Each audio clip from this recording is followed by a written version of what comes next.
Hello everyone, welcome you all on my YouTube channel. So guys, इस video में हम आपको फ्रंट फेस नोज और साइड फेस नोज को ड्रॉ करना सिखाएंगे। गाइज, ये बहुत ही simple step by step tutorial है और इस वीडियो के एंड में हम आपको एक ऐसी ट्रिक बताएंगे जिसकी हेल्प से आपको कभी भी किसी शेप, साइज और टाइप के नोज को ड्रॉ करने में प्रॉब्लम फेस नहीं करनी पड़ेगी। So please like this video, subscribe my channel for supporting me and my art. Thank you. Let's see. So guys, ये मेरे कुछ फेवरेट टूल्स हैं जिनका यूज़ मैं नोज़ बनाने में करूँगी। फर्स्ट स्टेप में हम 3H ग्रेफाइट पेंसिल का यूज़ करेंगे। ये लाइट है। फर्स्ट स्टेप में हमें स्टार्टिंग एक बॉल से करनी है, सर्कल बनाना है, उसके साइड, दोनों साइड हमें एक हाफ कर्व बनाने हैं स्मॉल साइज़ में, और उस सर्कल को नोज शेप देनी है। गाइस, अगर आप कुछ भी ड्रॉ करते हो, आपको एक चीज़ का ख्याल हमेशा रखना है कि आपको पेंसिल को ज़्यादा प्रेशर के साथ यूज़ नहीं करना है। अगर आप जितना पेंसिल पे आप दबाव डालोगे, उतनी ही आपके ड्राइंग में फिनिशिंग कम आएगी। सो गाइस, हमने नोज शेप दे दी है और इनके जो कर्व्ड हैं उसमें हमने स्माइली आई भी बना दी, जो हमारे जो होल्स होते हैं उसका स्ट्रक्चर बनाएगी। सो गाइस, जैसे ही आपको आपके नोज़ की शेप मिल जाती है तो वो जो ग्रेड लाइंस हैं वो आपको इरेज करनी है, क्योंकि अगर आप इसके ऊपर ही शेड करते हैं तो बहुत गंदी दिखेगी आपकी शेडिंग।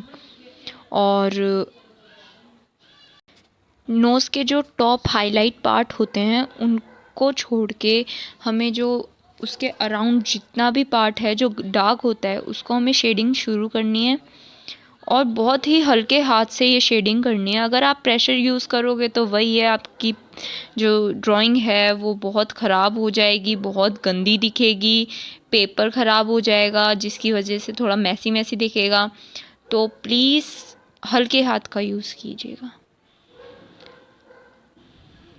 जितना हो सके उतना। पहले आप शेडिंग कीजिए, उसके बाद उसको ब्लेंड कीजिए। ऐसे एक हार्ड ब्रश होती है, उसकी हेल्प से। ब्लेंडिंग के लिए काफ़ी टूल्स आते हैं, बट मेरी फेवरेट ब्रश है, क्योंकि अगर हम स्टैम्प पेपर का यूज़ करते हैं तो वो काफ़ी स्मॉल पार्ट के लिए अगर हम यूज़ करें तो अच्छी फिनिशिंग आती है। अगर हम पूरे के लिए यूज़ करना चाहेंगे तो वो उतना फिनिश नहीं आ पाता है। अब हमें जो आउटलाइनिंग है, नोज़ की डार्क एरिया है, वो हमें कवर करना है डार्क पेंसिल से।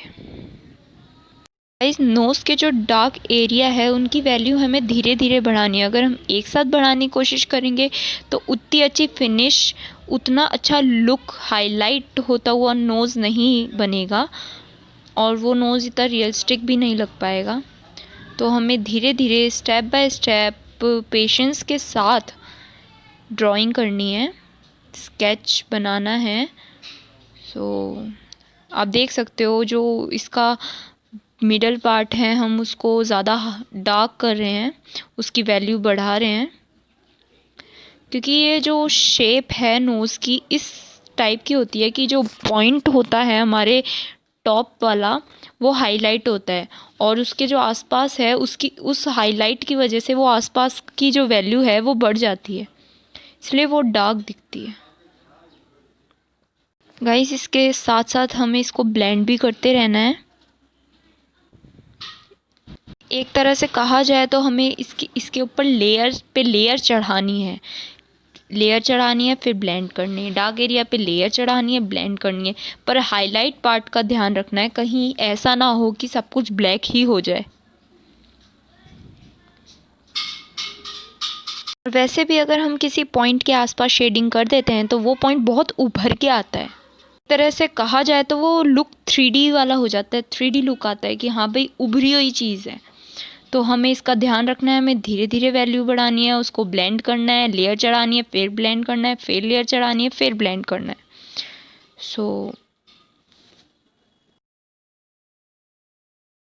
तो हमने डेप्थ एरिया को डार्क कर दिया है।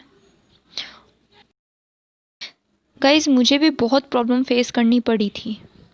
मुझे पता ही नहीं था कहाँ कौन सा कितना शेड करना होता है। मैं सारी लेयर एक साथ चढ़ा देती थी फिर ब्लेंड करती थी। तो आपके साथ ऐसा ना हो।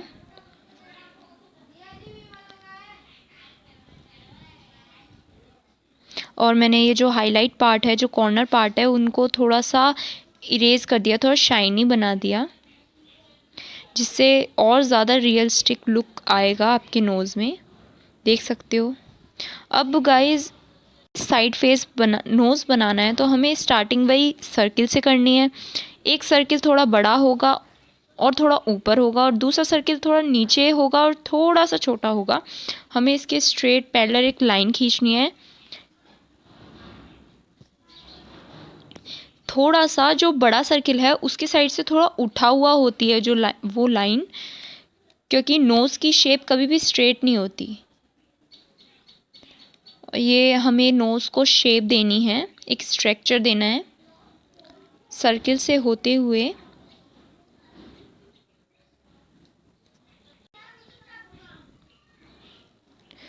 और जो नोज़ पॉइंट है वो ध्यान रखना, नोज़ कभी भी राउंड राउंड नहीं होता। हर नोज़ में पॉइंट होता है कहीं ना कहीं। में ग्रेड लाइन है जो, वो ग्रेड लाइन हमें इरेज करनी है।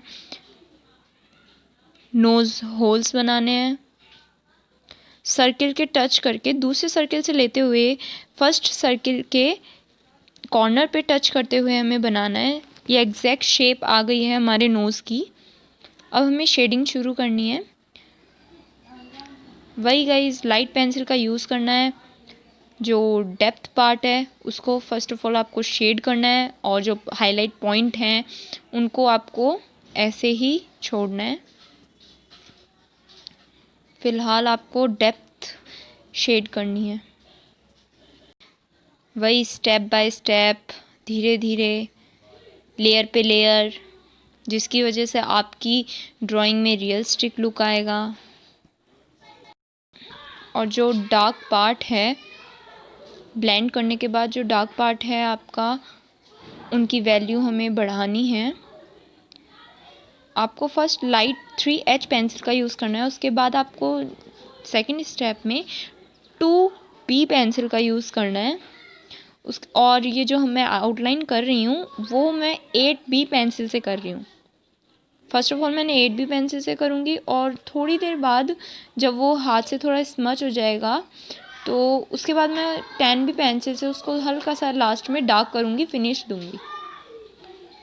देखिए मैंने हाईलाइट पार्ट कैसे थोड़ा छोड़े हैं, उनको मैं टच नहीं कर रही हूँ। और जो डार्क डेप्थ पार्ट है उसको मैं ज़्यादा उसकी वैल्यू मैं बढ़ा रही हूँ। सो गाइज़ हमारा ये नोज़ रेडी है। हमें बस अब थोड़ी सी फिनिशिंग करनी है। और मैंने वीडियो के स्टार्टिंग में कहा था कि मैं आपको एंड में एक ऐसी ट्रिक बताऊंगी जो आपके लिए बहुत हेल्पफुल रहेगी किसी भी टाइप के नोज़ को ड्रॉ करने में।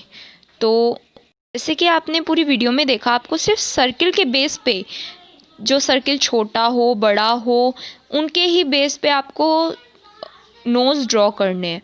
आपको कम से कम अपने आसपास आपके जितने भी लोग हैं आपको सब के नोज़ को ऑब्जर्व करना है, उसको ड्रॉ करना है। कम से कम आप अगर 100 नोज़ भी ड्रॉ कर लेते हो तो भी आप एकदम परफेक्ट हो जाओगे।